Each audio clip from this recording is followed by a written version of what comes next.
Science નિર્મલ વિદ્યાલયના તમામ વિદ્યાર્થીઓનું હું હાર્દિક સ્વાગત કરું છું.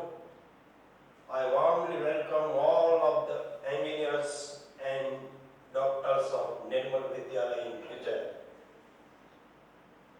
સૌપ્રથમ આપણે સરસ્વતી વંદના સ્તુતિ બોલશું. તમે પણ જ્યારે આ વિડીયો જોવો ત્યારે સામે બુક રાખી અને સરસ્વતી વંદના બોલજો એટલું. બરાબર? ચાલો હાથ જોડેલા આંખો વિચેરી પ્રાર્થના સ્થિતિ મારી સાથે બોલજો. યા કુંદેન્દુ તુષાર હાર ધવલા યા શુભ્રષ્ટામૃતા યા વીણાવરદંડમંડિતકરા યા શ્વેતપદ્માસના યા બ્રહ્માચ્યુતશંકરં પ્રભૃતિભિः દેવે સદા વંદિતા સા માં પાર્તુ સરસ્વતી ભગવતી નિશેષજાવ્યાપહા. ચાલો વિદ્યાર્થી મિત્રો, ગયા વખતે આપણે સિમ્પલ પ્રેઝન્ટ ટેન્સ સાદો વર્તમાન કાળ એમાં સિમ્પલ સેન્ટેન્સ અને ઇન્ટ્રોગેટિવ સેન્ટેન્સ આ બે સેન્ટેન્સ આપણે જોયેલા. હવે આજે આપણે શીખવાનું છે નેગેટિવ અને ત્યાર પછી આપણે પરફેક્ટ મોડલ ઓક્સિલરી એટલે પૂર્ણ સહાયક ક્રિયાપદો. 10મા ધોરણમાં તમે શીખ્યા એ સાદા સહાયક ક્રિયાપદો. હવે 11-12માં આપણે શીખવાના આવશે પૂર્ણ સહાયક ક્રિયાપદો. એટલે તમે 10માના બેઝ ઉપર એવું શીખો shall will, should, would, can, could, may, might અને મસ્ટ અને ઓટ ટુ આટલા સહાયક ક્રિયાપદો છે જેને આપણે આગળ શીખવાના છે. તમને એમ થાય કે સાહેબ દર વખતે પ્રાર્થના બોલે છે તો પ્રાર્થના એ આપણા આત્માનો ખોરાક છે, દરરોજ બોલવી જોઈએ. કેમ આપણે ખોરાક દરરોજ લઈએ છીએ, જમીએ છીએ ને રોજ, તો એમ પ્રાર્થના રોજ કરવી જોઈએ. ભલે જેવી હોય એવી ભાવપૂર્વક પ્રાર્થના કરવી જ જોઈએ, જેથી તમને એક મેમરી પાવર અને અંદરથી એક ઉત્સાહ પૂરો પાડે. ઈશ્વર છે આપણને પ્રેરણા આપે, સરસ્વતી ગણપતિ આપણને પ્રેરિત કરે. તો આજે આપણે નકાર વાક્ય જોઈશું. આપણે ઇન્ટ્રોગેટિવ જોયું. સૌપ્રથમ વિદ્યાર્થી મિત્રો એ વાત કરી દો થોડી મોટિવેશનલ કે તમે બધા આવતીકાલના બેસ્ટ નાગરિક બની શકો, દેશની સેવા કરી શકો અને you can build up, you can become the best citizen of India. તમે તમારી શ્રેષ્ઠ કારકિર્દીનું ઘડતર કરો અને નિયમિતતા કેળવો જીવનમાં, એવી અમારી શુભેચ્છા. દેશ માટે કંઈક કરવું જોઈએ, આપણા માટે આપણાથી થઈ શકે બરાબર. એ દેશ સેવા સારી રીતે અભ્યાસ કરવો અને સારી કારકિર્દી બનાવવી અને ક્લાસ 1 ક્લાસ 2 ઓફિસર થઈને કે સૈનિક બનીને કે કોઈ પણ ક્ષેત્રમાં જઈને તમે દેશ સેવા કરી શકો છો મિત્રો. એટલે એક સરસ મજાનો પંક્તિ છે કે કલ ये साज रहे ना आवाज રહે. ભવિષ્યમાં શું બનવા છે? No one knows about the future. Who predicts the future? કાળના ગર્ભમાં શું રહેલું છે કેને ખબર હોય મિત્રો. પણ ये तख्त रहे न ताज रहे, ये साज रहे न आवाज रहे.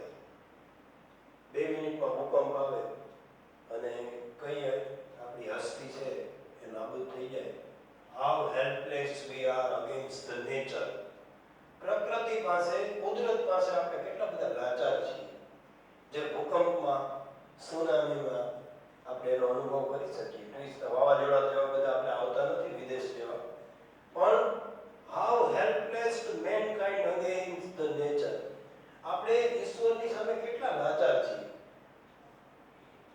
એટલે કવિ એમ કહે છે, ચલો અચ્છા સા કોઈ એક કામ હો જાય, चलो अच्छा सा कोई एक काम हो जाए, न जाने किस गली में जिंदगी की शाम हो जाए.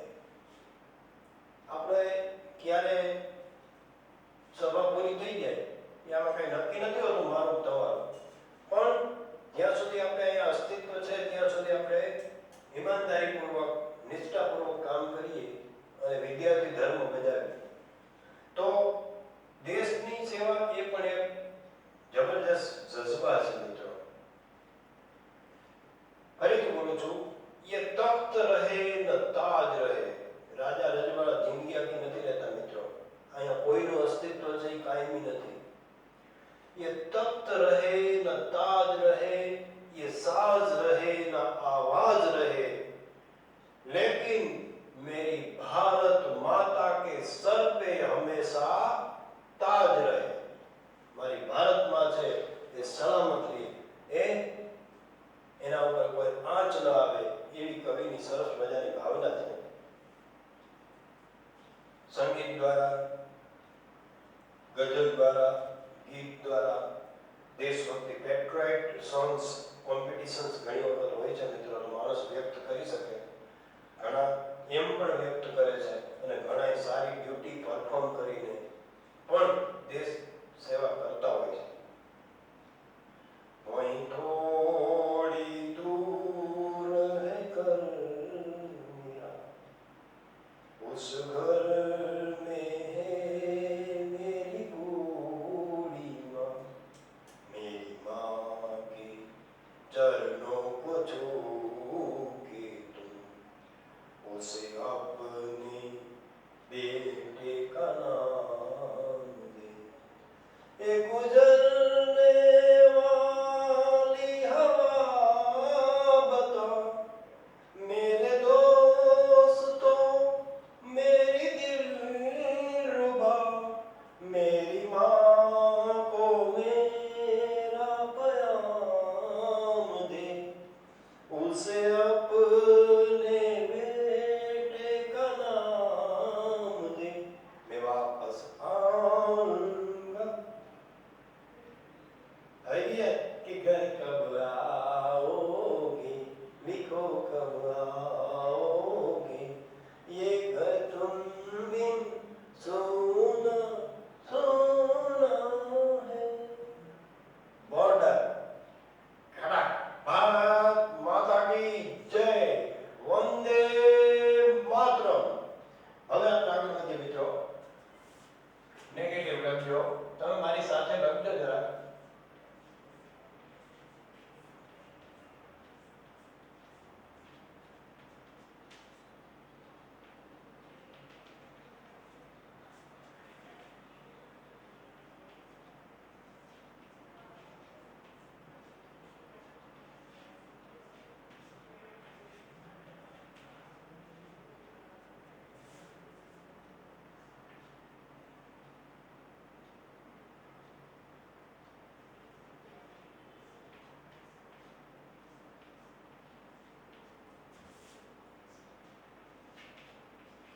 જો વિદ્યાર્થી મિત્રો, મારી સાથે તમે પાકી નોટમાં આ વસ્તુ રેકોર્ડ રાખજો અને પછી હું એક સાથે તમારી પાસેથી આ રેકોર્ડ મંગાવીશ અને પછી એમાં આપણે 5 ચેપ્ટર પૂરા થઈ જશે ગ્રામરના અને ડિટેલ સ્ટડીના આપણે યુનિટ. પછી આપણે તમારી પાસેથી નોટ લઈશું અને એમાં વળી વાત સરસ મજાનો લખી દઈશ. તમે તૈયારી બધી સરસ કરો છો, લખો છો એ પ્રમાણે.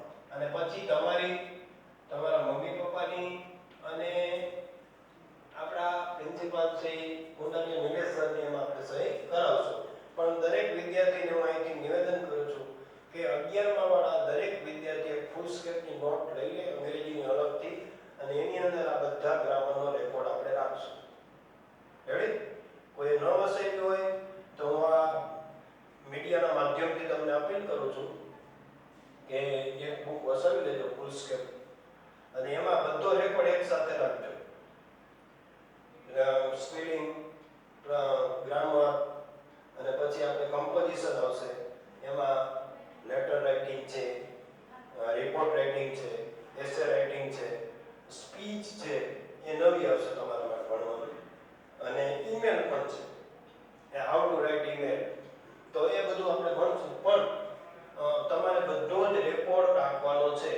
અને એ રેકોર્ડમાં તમારી બાકાયદા અહીંયા હું મંગાવીશ. અત્યારે તમારું હોમવર્ક કેવી રીતે મંગાવે છે એવી રીતે એક એક નહીં મંગાવું, પણ 5 ચેપ્ટર પૂરા થશે ગ્રામરના, કમ્પોઝિશનના અને યુનિટના.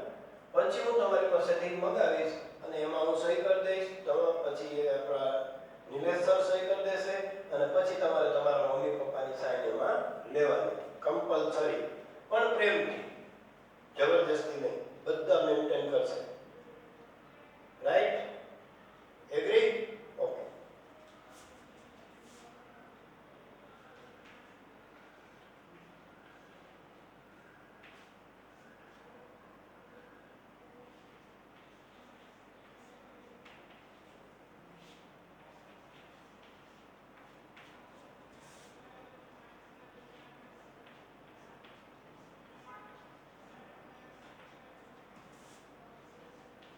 બાય વત્તા કર્મ વિભક્તિ વત્તા અન્ય શબ્દો પછી પેસિવ વોઇસ. તો આ થયો મિત્રો પેસિવ વોઇસનો ક્રમ. એવીનું વાક્ય પેવીમાં કેવી રીતે આપણે બદલી શકાય એ આ ક્રમને તમારે આત્મસાત કરવાનો. બાકી મેં તમને લખાવ્યા છે જે રૂલ્સ. પેલું, કર્તાના સ્થાને કર્મ અને કર્મના સ્થાને કર્તાની અદલા બદલી, ફર્સ્ટ રૂલ. સેકન્ડ, જે કાળનું વાક્ય હોય એ કાળનું સહાયક ક્રિયાપદ. 2.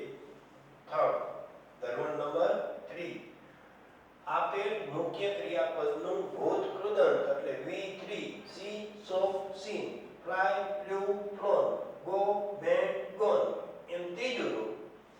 ત્યાર પછી બહારથી ઉમેરવાનું બાય, BUY, નહીં. પછી કર્મ વિભક્તિ એટલે આય હોય તો મી, વી હોય તો અસ, તે હોય તો ધેમ, સી હોય તો હર. તો આ અને પછી પેસિવ વોઇસ નું આ વાક્ય બને. તો હવે આપણે અહીંયા વાક્ય લખું છું. પહેલા હું ખાલી જગ્યા લખું એટલે એવી સમજી શકાય અને પછી હું પેસિવ વોઇસ આપણે સાથે મળીને બનાવશું.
My mother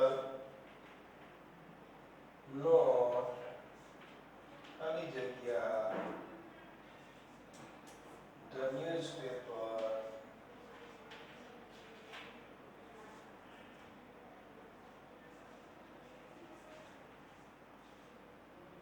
every day. કાઉન્સમાં આવશે read. ત્યાર પછી ચોથું વાક્ય લખો છો મિત્રો. He not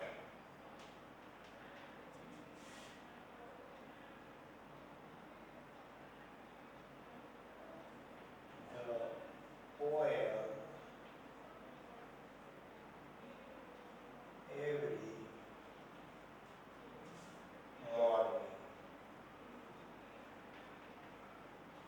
plus time is equal to સાદો વર્તમાન કાળ કૌંસમાં છે સ્પીક.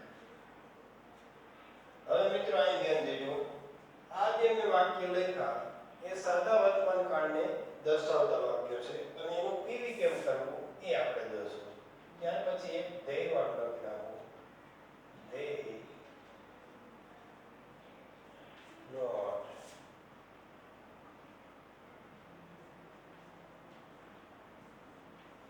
the books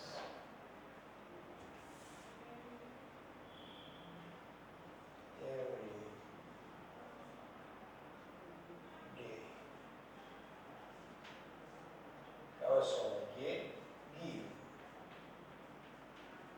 હવે અહીં ધ્યાન દેજો મિત્રો, જો આ કરતા વી ડુ અને ડઝ માંથી યોગ્ય નોટ નું નોટ, અહીંયા V1 તો V1 એ કૌંસમાં આપેલું છે એ, અને પછી કર્મ તો ન્યુ બુક અને અન્ય શબ્દ તો every month.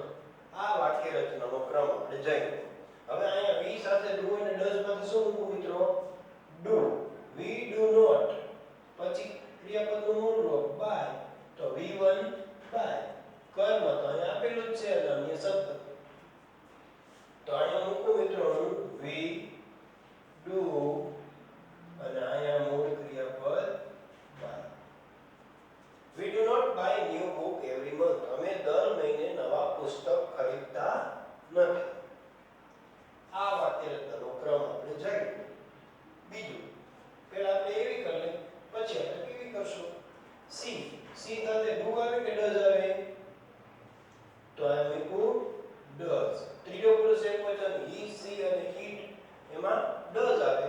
I, V, you અને ધે બહુવચનમાં ડુ આવે. તો સી ડઝ નોટ, પછી ટેલનું ટેલ એમનું V1. તેણી દરરોજ સત્ય બોલતી નથી અથવા કહેતી નથી. માય મધર, ત્રીજો પુરુષ એકવચન તો does. My mother does not read નું ભૂતકૃદંત રીડ થાય અને મૂળ ક્રિયાપદ રીડ થાય.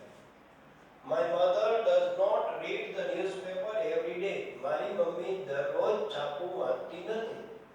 અને છે અહીંયા જોઈએ હવે મિત્રો, તો હી સાથે શું આવશે મિત્રો? ડઝ. હી ડઝ નોટ કૌંસમાં સ્પીક છે એ સ્પીક ને અહીંયા મૂકીએ. દરરોજ સવારે તે પ્રાર્થના બોલતો નથી. અને છેલ્લું પદ ધ્યેય. ધ્યેય સાથે શું આવશે મિત્રો? Do.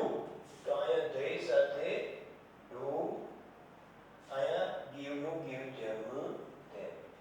They do not give the books every day. તેઓ દરરોજ પુસ્તકો આપતા નથી.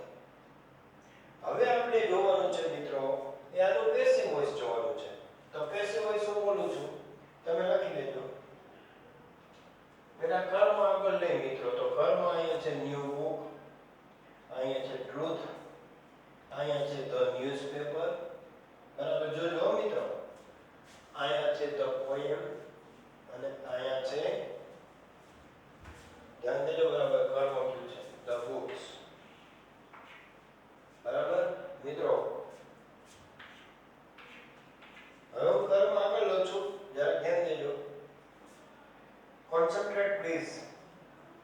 ન્યુ બુક્સ એ કર્મ છે, તો એમ કેપિટલ કરશો.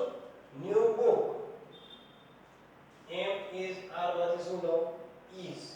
New book is not V3 by bought.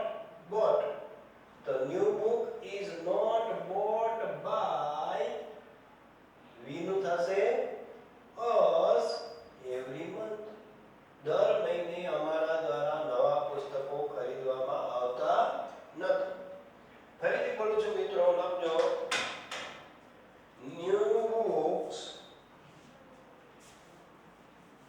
New book is not bought by us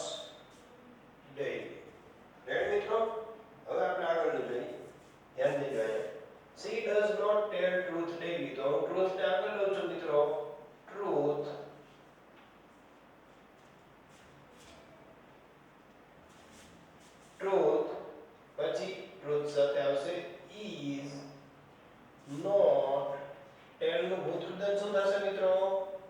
told. Yes, told by C નું થશે heard અને daily નું daily. જો મિત્રો આજે મેં વાક્ય લખ્યું truth તો ખરો એમ એ નારમાંથી લીધું is not નું not V3 tell નું told બાથી ઉમેર્યું by C નું કહ્યું heard કર્મ વિભક્તિ અને અન્ય શબ્દ. Is it okay? Ready? Any doubt? Concept clear હોવો જોઈએ મિત્રો. ત્યાર પછી આપણે લખીએ પછીનું વાક્ય. આમાં જગ્યાનો થોડો અભાવ છે એટલે મિત્રો હા હવે આપણે આ વાક્ય તો છે my mother does not read the newspaper daily. તો હવે આ વાક્યને હું લખું છું મિત્રો, તમે મારા પર ધ્યાન દેજો.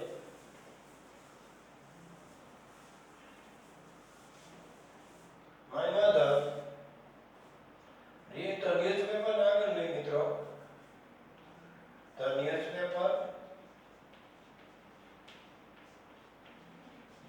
આવ્યું એટલે આમાંથી કર્મ મૂકો એની જારમાંથી શું મૂકો એક વચન છે એટલે is. not નું not read read read આમ તો ઉચ્ચાર એવો થાય read read read તો ત્રીજું read જ થાય. ત્રણેયનો સ્પેલિંગ એક સરખો છે, જરા ધ્યાનમાં રાખજો આ ક્રિયાપદ read. The newspaper is not read by my mother every day કે daily જે હોય તે. મારી મમ્મી દ્વારા દરરોજ અખબાર અથવા વર્તમાનપત્ર વંચાતું નથી. ત્યાર પછી આ જોઈ he does not speak the poem every morning. તે દરરોજ સવારે કવિતા બોલતો નથી અને દરરોજ સવારે કવિતા તેના દ્વારા બોલાતી નથી. તો અહીં હું લખું છું મિત્રો જવાબ પેસિવ વોઇસ. પોએમ આગળ લખું છું, ધ્યાન દેજો. The poem is not. હવે અહીંયા છે મિત્રો speak spoke spoken. ત્રીજું રૂપ શું થશે? S P O K E N V3. The poem is not spoken by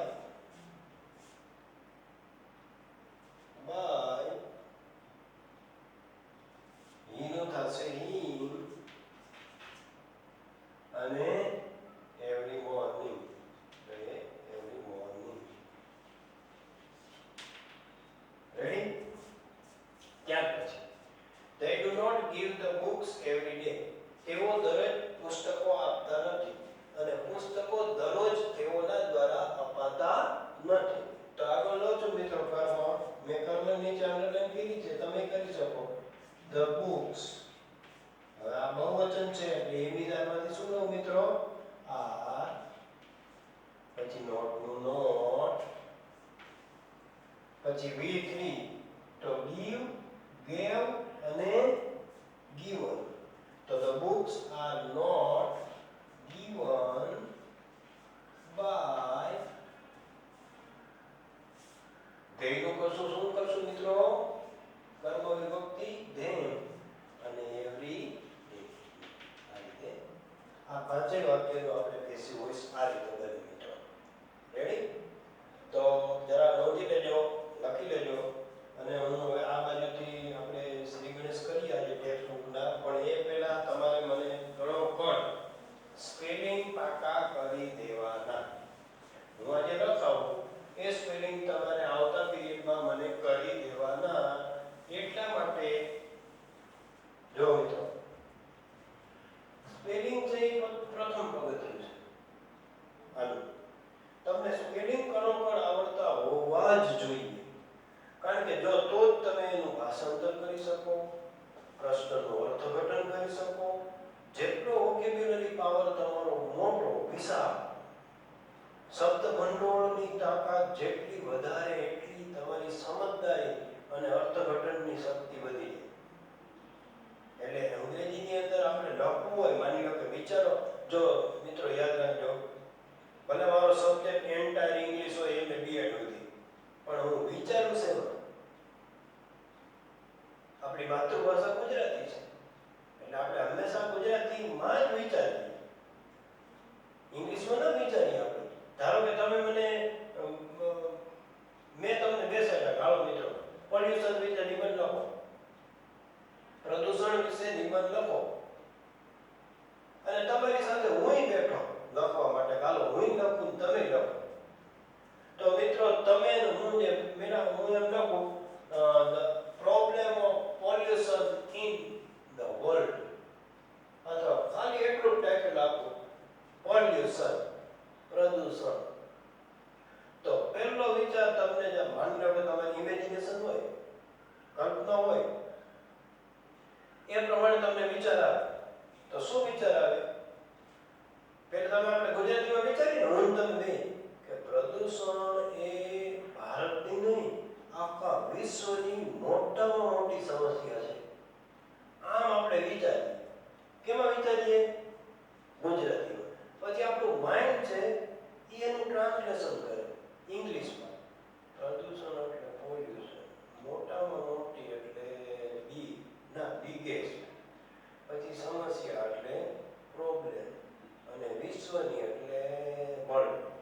પછી તમે એ શબ્દને ગોઠવો કે the pollution is the biggest problem in the world.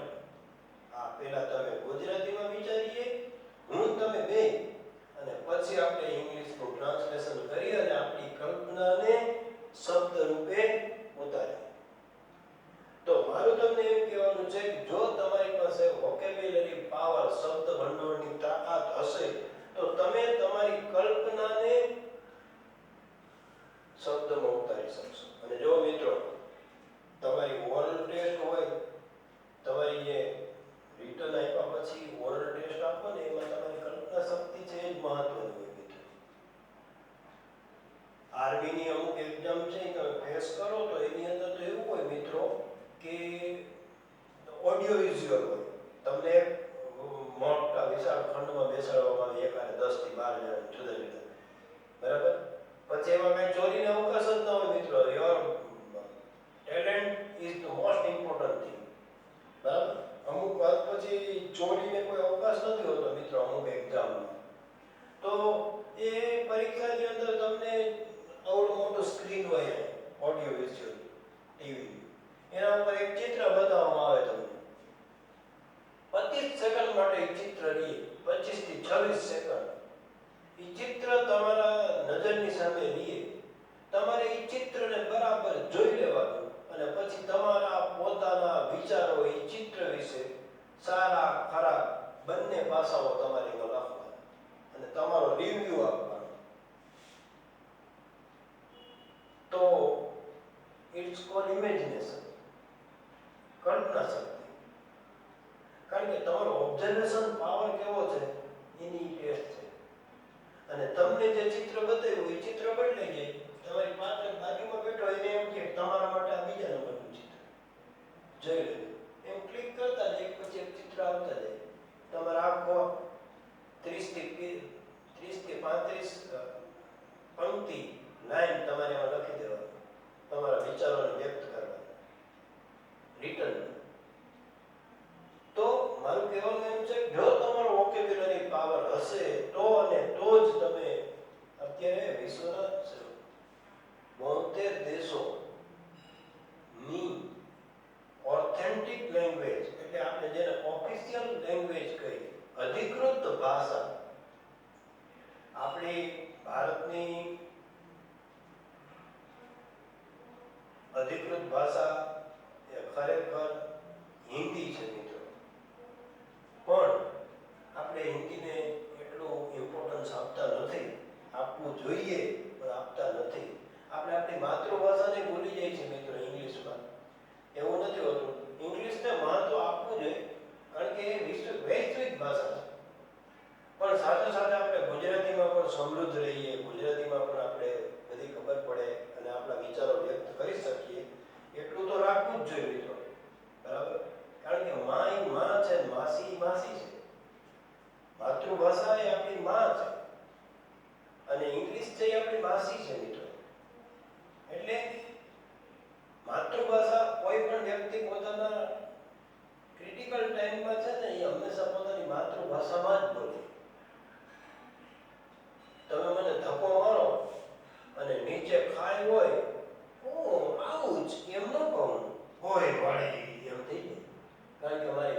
ભાષા ગુજરાતી છે. એમ આપણે વિચારીએ ગુજરાતીમાં, પણ પછી એને ટ્રાન્સલેશન કરવા માટે જે વોકેબ્યુલરી પાવર જોઈએ ઇંગ્લિશનો એ જરૂરી છે મિત્રો. એટલે તમે બધા ઇંગ્લિશના હું સ્પેલિંગ લખાવું.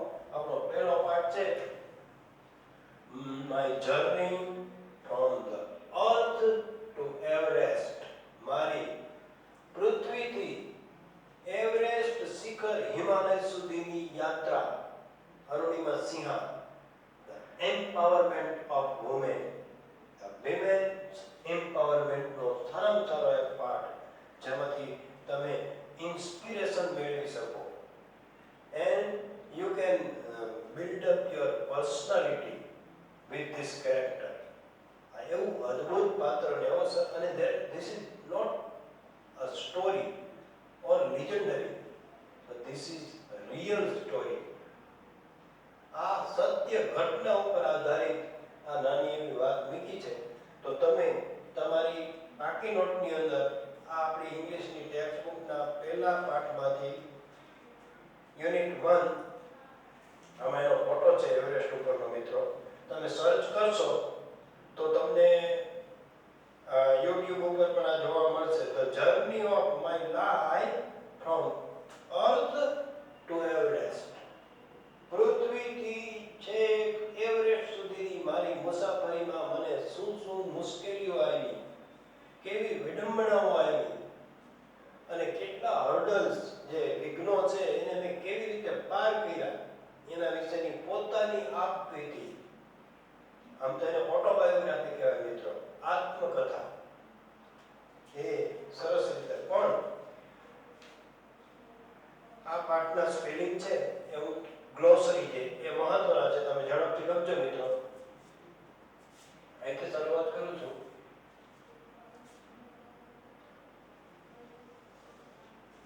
ઉપર લખજો ગ્લોસરી એટલે કે શબ્દાર્થ, અને દરેક લખજો મિત્રો. It's my humble request. જો તમે તમારું ઇંગ્લિશ સમૃદ્ધ કરવા માંગતા હો તો ચોક્કસ લખજો અને આત્મસાત કરજો.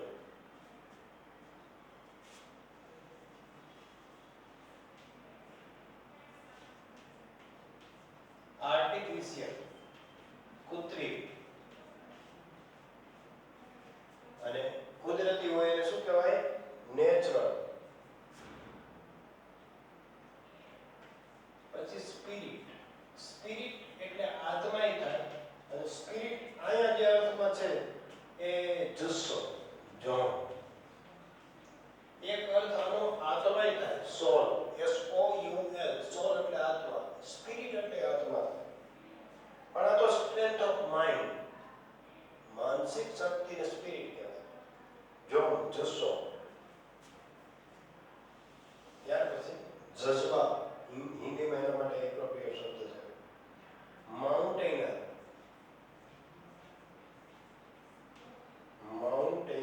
માઉન્ટેન એટલે પર્વત થાય મિત્રો, પણ માઉન્ટેનર એટલે પર્વતારોહક, એટલે પર્વત ચડનાર વ્યક્તિ.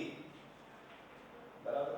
પર્વતારોહક એટલે પર્વત ચડનાર વ્યક્તિ. બચેન્દ્રી પાલ છે એ પર્વતારોહક હતા, અને પહેલી વખત એવરેસ્ટ ઉપર પહેલી સ્ત્રી હતી બચેન્દ્રી પાલ, જેને 8,848 મીટરની હિમાલયના એવરેસ્ટની ઊંચાઈને સર કરી. અને સૌથી પહેલા એવરેસ્ટ ઉપર જનાર વ્યક્તિનું સન્માન મેળવીએ છે એડમંડ હિલેરી. અને આપણો ભારતીય કોણ? તેનસિંગ.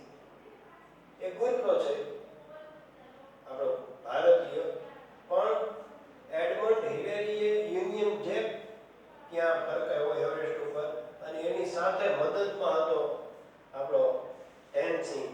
એ ગુરખામાંથી આવતો હતો, ગુરખા સમાજમાંથી. એને આપણો ભારતીય રાષ્ટ્રધ્વજ તિરંગાને ત્યાં લહેરાયો પહેલી વખત એવરેસ્ટ ઉપર જનાર વ્યક્તિ. તો એ માઉન્ટેનર.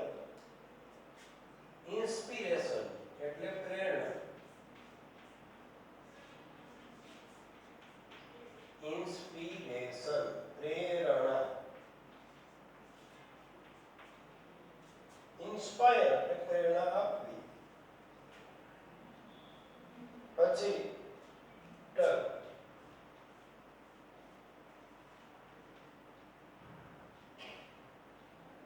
ઝાટકા સાથે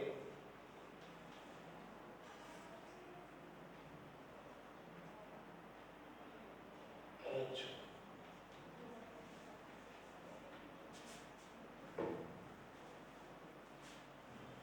સિક્સ્થ સેન્સ એટલે છઠ્ઠી ઇન્દ્રિય.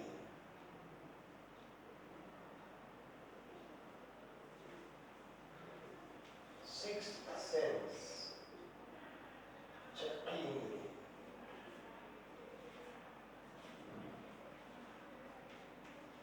ખાસ કરીને સ્ત્રીઓમાં ક્રિટિકલ ટાઈમની અંદર કોઈ એવા દુર્ગમ સંજોગો આવે, ક્રિટિકલ ટાઈમ આવે તો એને અગાઉથી આભાસ થાય. એને છઠ્ઠી ઇન્દ્રિય કહેવાય. દરેક વ્યક્તિની અંદર ઈશ્વરે આ શક્તિ આપેલી હોય મિત્રો, પણ એ અસાધારણ સંજોગોમાં એ આપણે જોઈ શકીએ. બરાબર, સાવ સામાન્ય વ્યક્તિ હોય, હારી માંડમાં ઢબતા હોય, પણ ભૂકંપનો આંચકો આવે અને એ ભાગે દોડે, અથવા ભૂકંપ આવે છે એની થોડીક એને આભાસ થઈ જાય, એને છઠ્ઠી ઇન્દ્રિય કહેવાય. કે અને જનરલી એ ક્રિટિકલ ટાઈમ છે એવા ખીલી ઉઠે. તો સિક્સ્થ સેન્સ. ત્યાર પછી છે મિત્રો ઇન્સ્ટિંક્ટિવલી.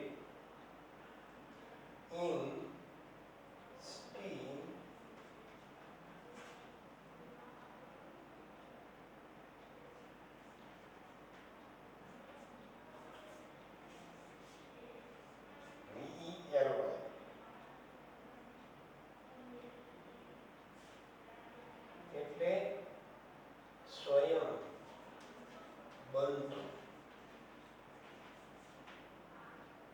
અથવા આપમેળે થતું, ઓટોમેટિકલી થાય એને ઇન્સ્ટિંક્ટિવલી કહેવાય. ઓટોમેટિકલી એમ પાછા બોલતા નહીં. ઓટોમેટિકલી.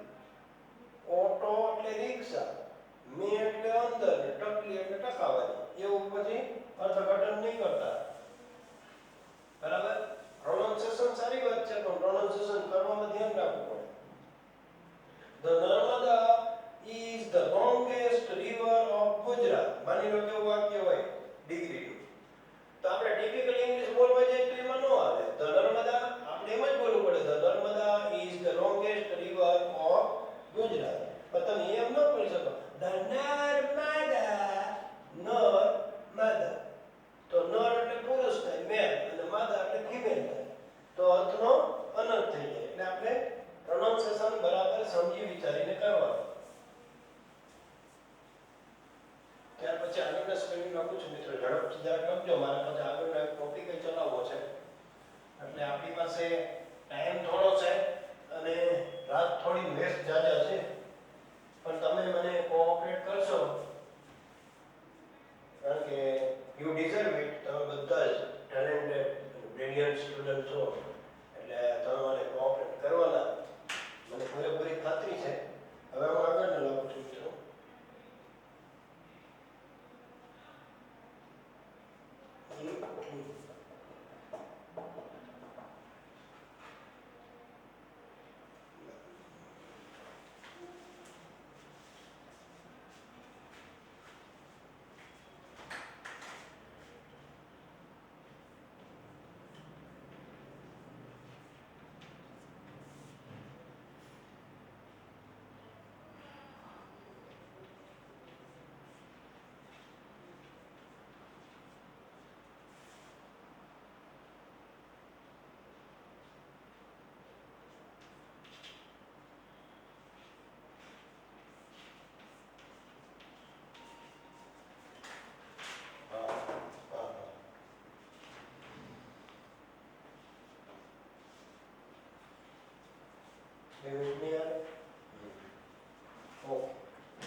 તો વિદ્યાર્થી મિત્રો, આ સ્પેલિંગ છે એ તમે પાકા કરતા આવજો, અને હવે પછીના જે આપણો લેક્ચર છે એમાં આપણે પાઠ થોડો સમજાવીશ, પણ સ્પેલિંગ તમે ગ્લોસરી જરાક જોઈ લેજો એક વખત, પછી હું તમને સમજાવીશ. That's all for today. Thank you. વંદે માતરમ. જય હિન્દ.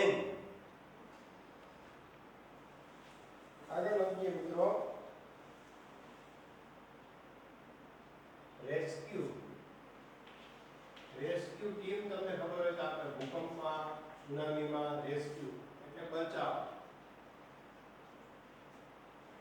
જે પીડિત લોકો હોય એમને બચાવવા માટે રેસ્ક્યુ ટીમ આવે. સેવ અથવા સેટ ફ્રી.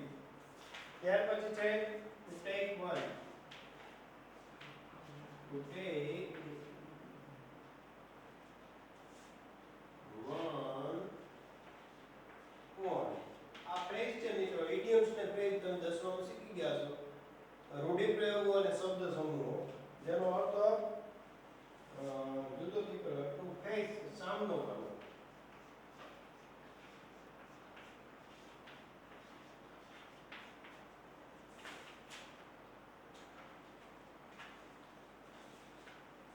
Two size.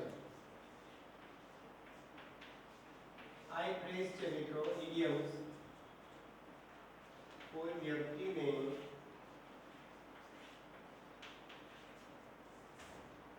તાકીને, માપીને જોવી. આ ઉપરથી નીચે નિરીક્ષણ કરતા એને કહેવાય સાઇઝર. રેસિસ્ટ એટલે ટુ ઓપોઝ, વિરોધ કરવો. Racist, oppose.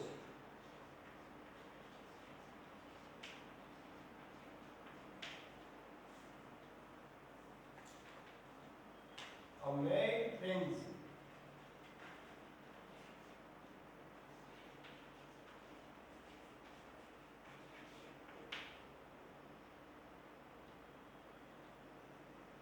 અતિશય આતુર.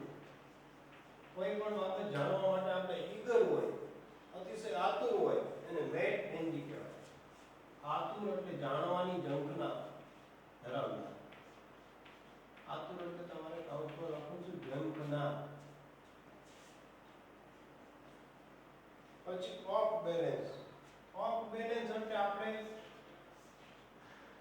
બેલેન્સ ગુમાવીએ અને પડવાની સ્થિતિમાં આવી જાય એને સમતુલા ગુમાવી કહેવાય. ઓફ બેલેન્સ, સંતુલન, શરીરનું સંતુલન ગુમાવીએ એને ઓફ બેલેન્સ કહેવાય. O double F O. પછી પિંગ પોંગ એ શબ્દ એવો છે મિત્રો કે એક સ્થાનથી બીજા સ્થાને અથડાવવું. એક જગ્યાએથી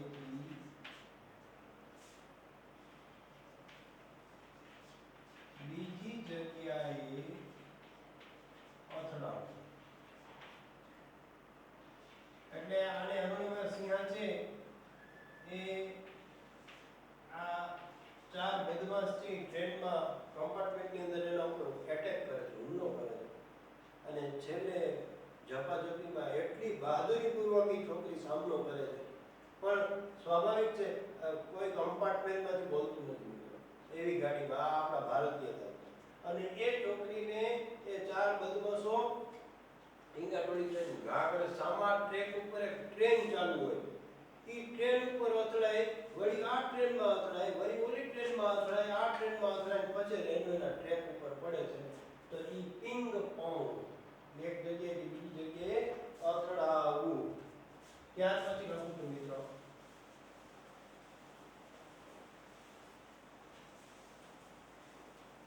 થોડાક છે આપણે પૂરું કરી લઈએ 2 મિનિટ. થોડું વધારે થાય તો કરી લેજો, કારણ કે આવતા વખતે હું ટ્રાન્સલેશન કરી શકું એટલા માટે થોડુંક વધારે લઉં છું મિત્રો. લખજો અને લખીને પાછી મારી ખાતરી આપજો મને કે પાકા કરવાના તમારે રેકોર્ડ રાખવાનો. અત્યારે તમે હોમવર્ક જે મગાવે છે સર જે તે સબ્જેક્ટના, એ હું નથી મગાવતો પણ હું મંગાવીશ એક સાથે 5 ટોપિકનું. એટલે please maintain your English notebook. તમારી અંગ્રેજીની નોટબુક ન લીધી હોય તો એક ફૂલ સ્ટેપ લઈ લેજો. ફરીથી હું અપીલ કરું છું મિત્રો, ધ્યાન દેજો. અને એમાં આ બધું ગ્રેવિટેશનલ ફોર્સ. ગ્રેવિટી એટલે ગુરુત્વાકર્ષણ.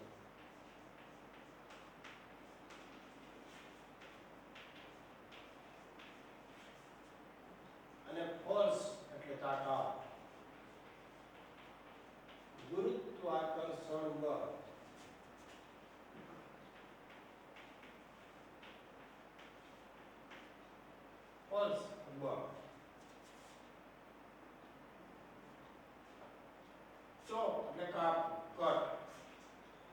His leg was chopped.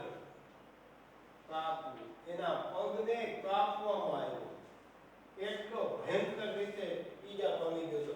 એક એવો સર્વે છે કે એના ઉપરથી લગભગ 100 થી 150 ટ્રેન એ ટ્રેક ઉપર એનો પગ હતો ને પગ ઉપરથી પસાર થઈ ગયો. તો વિચાર કરો હાડકાની કેવી સ્થિતિ થાય. ચૂરે ચૂરા તો ન્યા વાત રહી, કોઈ સંજોગોમાં હાલે એમ નહોતો લોકો. ત્યાર પછી ગેલ્વેનાઇઝ.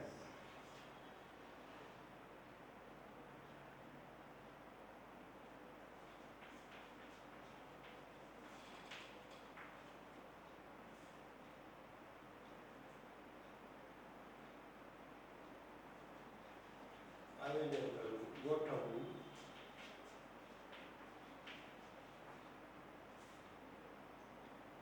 આ શબ્દ બરાબર સમજજો મિત્રો. Amputee A M P U T double E એટલે જે વ્યક્તિનું કોઈ એક અંગ કપાયેલું હોય એવી વ્યક્તિ.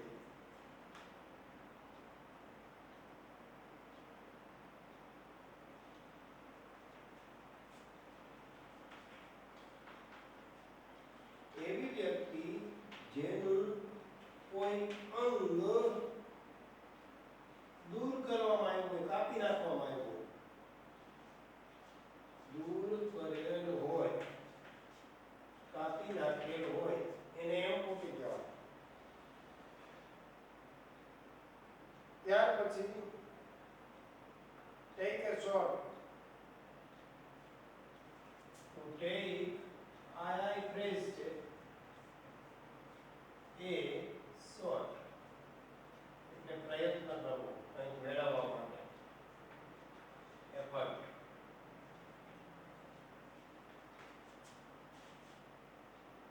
હવે બે ત્રણ છે. Sky rocket.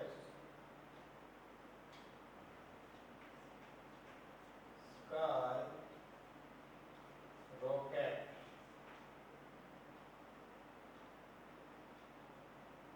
ખૂબ જ ઝડપથી વધતી વસ્તુ હોય એને સ્કાય રોકેટ કહેવાય મિત્રો. જેનો જે આપણે ટીવીની ભાષામાં હોય તો આ કાર્યક્રમની ટીઆરપી આટલી છે ને આ કાર્યક્રમની ટીઆરપી આટલી છે એવું તમે સાંભળતા હશો મિત્રો. ટીઆરપી એટલે ટેલિવિઝન રેટિંગ પોઈન્ટ. એટલે કોઈ કાર્યક્રમ હોય, ધારો કે કપિલ શર્મા શો છે, પછી તારક મહેતા કા ઉલ્ટા ચશ્મા છે, આ બધા શોની ટીઆરપી બહુ વધારે હોય તો એને ટીઆરપી કહેવાય. એની લોકપ્રિયતાનો આંક છે.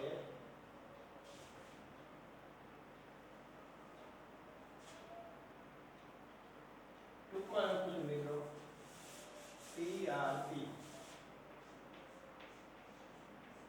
ટેલિવિઝન રેટિંગ પોઈન્ટ એટલે ગુજરાતી લખું તો લોકપ્રિયતાનું આંક.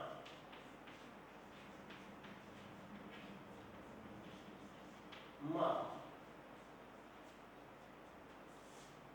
ત્યાર પછી છે ઇમ્પ્રેસ. બસ પછી એક જ છે મિત્રો ઇમ્પ્રેસ એટલે બેટરી. અને ત્યાર પછી છે કન્સીવ.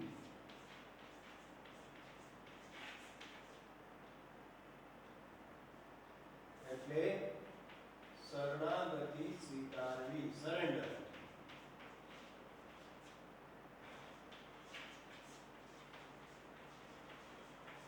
આ તો મિત્રો ગ્લોસરી. તો હવે તમે આવતા લેક્ચરની અંદર આ બધા જ સ્પેલિંગ વ્યવસ્થિત રેકોર્ડ રાખજો, બરાબર મોઢસ્થ કરી લેજો, મોઢસ્થ કરી લેજો, લર્ન બાય હાર્ટ. અને પછી હું આ આખા લેસન બહુ સરસ તમને ઇન્સ્પાયર થાય એવો સરસ પાઠ છે અરુણિમા સિંહાનો. તો એ આપણે ટ્રાન્સલેશન દ્વારા સમજશું વિષય વસ્તુ, કન્ટેન્ટ, એની અંદર શું કહાની છે, बराबर। तो दरेक विद्यार्थी आ स्पेलिंग आवता लेक्चर में पाका करीने आवे। तब तक के लिए सुरक्षित रहिए, सतर्क रहिए, अपने आसपास सफाई रखिए और अपना हर एक सब्जेक्ट का होमवर्क रेगुलरली करते रहिए। इसी उम्मीद के साथ नमस्कार, जय हिंद, वंदे मातरम।